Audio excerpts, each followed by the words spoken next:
This video will demonstrate and give you a chance to practice creating a first decision path in the DBL software. Once you've entered the DBL software, named and described your decision model, you will see this page. Click the Problems option in the left panel. Click Create Problem. Copy and paste the problem, video link, image, or scenario you created in the previous activity here. Name the problem with the title of your choice here. Pause the video, click Problems, then click Create Problem, copy and paste your problem or scenario in the text box, and name your problem. To create your first decision point, examine your outline and click New Decision.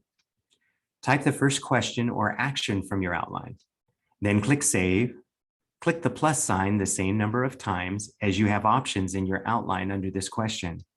Since there are two options for this first question, we click the plus sign twice.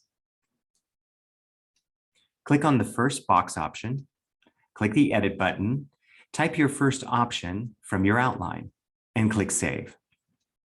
Click the next option box, type the option, and click Save. Do this for as many options as you have for this question.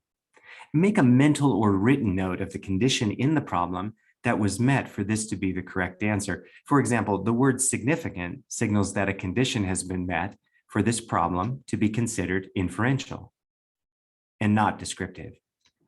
Pause the video. Create your first decision point in the software. Identify the condition in this specific problem that distinguishes the correct from the incorrect option. To continue, select the correct answer. The next New Decision button will appear. Click the button. Type the next question from your list in the text box. Click the plus sign the same number of times as you have options in your outline under this question. Type the options under your second question into the option boxes below. Once again, make a mental or written note of the condition in the problem that has been met for this to be the correct option. Pause the video and create your second decision point. Continue copying and pasting your questions and options into decision points in the software. From here on out, we will show you the correct answer with a condition in the problem that suggests this is the correct answer. This next decision point, what is the dependent variable, is different from the other decision points we've seen. To answer this question, we need to find the word-for-word answer within the problem itself. Customer satisfaction is the dependent variable. We may be tempted to put this wording into the options below, like this, along with two incorrect options like a multiple choice question, like this. Here is the problem with doing it this way. Later, when we take a second problem through the decision model, like this one about tennis balls, none of these options highlighted in red apply, nor for this future problem about antidepressants. There is nothing in these future problems about customer satisfaction, hotel location, nor monthly profit. Therefore, we need to use a different technique. What we will do is take these three options for the hotel chain problem and put them in the text box above as ABC options. We will also put ABC options in the decision point. So how do we do this? First, we click Adapt Problem. Notice an adaptivity column will appear to the left of the problem. Also, you'll notice that the question in the decision point is the same as the adaptivity marker. Type ABC options just above the problem in the text box. Then create your ABC options in the decision model by clicking the plus sign, the number of times you will have letter options. Then type letters in these decision point options. Randomly pick one of the options and type the correct answer in the upper panel text box. And add plausible wrong answers. Note, as a precaution, we encourage you to back up your adaptive changes in another document. The only time this can become an issue is when you make changes to your decision model in the future with problems that have this adaptivity. We will discuss this again in a later video. If interested, pause the video and practice creating a decision point with ABC options.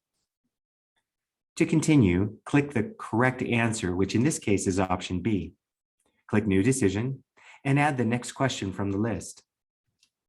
Notice these options are not relevant to this question. Therefore, to delete these options in the text box without deleting them from the prior decision point, click Adapt Problem. Notice the new adaptive marker that shows up in the adaptivity panel that is the same as the question in the decision point. Delete the options in the problem editor by highlighting the ABC options and deleting them. To double check that the ABC options are still in the text box at the previous decision point, click the question mark to the far left of the screen. And notice that these ABC options do show up at this previous point. We will return to the next decision point by clicking on the correct option, and you'll notice the ABC options in the problem editor are gone for this next decision point where they are not relevant. If applicable, pause the video and delete the ABC options for the next decision point. Moving on through your outline, locate the options from the list and add them as options to the decision point. Here is another ABC option decision point. Click the correct option. Pause the video and continue creating decision points until you reach your final question. We have arrived at the final decision point. This final decision point is both the purpose of your decision model and a learning outcome. Remember, the final question or action can be anything you want the students to do at the end of the pathway. As a reminder, here are previous examples we've seen. In information literacy, the final question could be, how credible is the claim of this tertiary source? In chemistry, a final action could be, balance the chemical equation. In an art course, a final question could be, what artistic movements influence this specific work of art? Finally, in a math lesson, a final action could be, solve algebraic word problems. Pause the video and locate your final question or action from your outline. You can use a variety of response types when students make their final decision or action. In this example, you can have them select an appropriate category, like which category of statistical method is appropriate for this research question. Then we have 3 categories of methods. Or a short ABC answer like this. It asks, what is the p-value, with 3 multiple choice options that will be found up in the problem editor, ABC. Or a longer ABC response like this. Which option above provides the most accurate description of the artistic movements that influence this work of art? Description A, description B, or C, above. You could also have them provide the answer in an open-ended format in another document, like this. Write your answer and reasoning behind your answer in an electronic document and upload it to the learning management system or the course website. Pause the video and decide how you want your students to respond to the final question or action. In summary, decide if you will create a final decision point with category options in the decision point, with short ABC options in the problem editor and the decision point, with longer ABC options in the problem editor and the decision point, or with responses students will type in a separate document. In our statistics example, the final question has category responses like this. Which statistical method would be appropriate to use with this research question? Along with 3 statistical method options. Pause the video and create your final decision point in the software. In this example, based on the responses to all the previous questions, the correct answer is one-way ANOVA. Select the correct answer, click the new decision. In this final box, type something that signals to the students that they have completed this problem or scenario.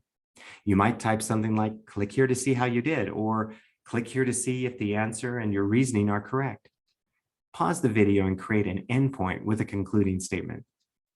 In order for students to receive feedback when they take a problem through the model, you will need to connect this problem with a correct pathway. Notice at this point, the problem is not associated or connected with the pathway or path. To associate it with a path, click Done. This new path box will appear. You might name your path after the endpoint for this problem, which in this example is one-way ANOVA. Or you could name it after every decision point in the pathway. Because of space limitations, we will have to abbreviate. I for inferential, CM for compare means, etc.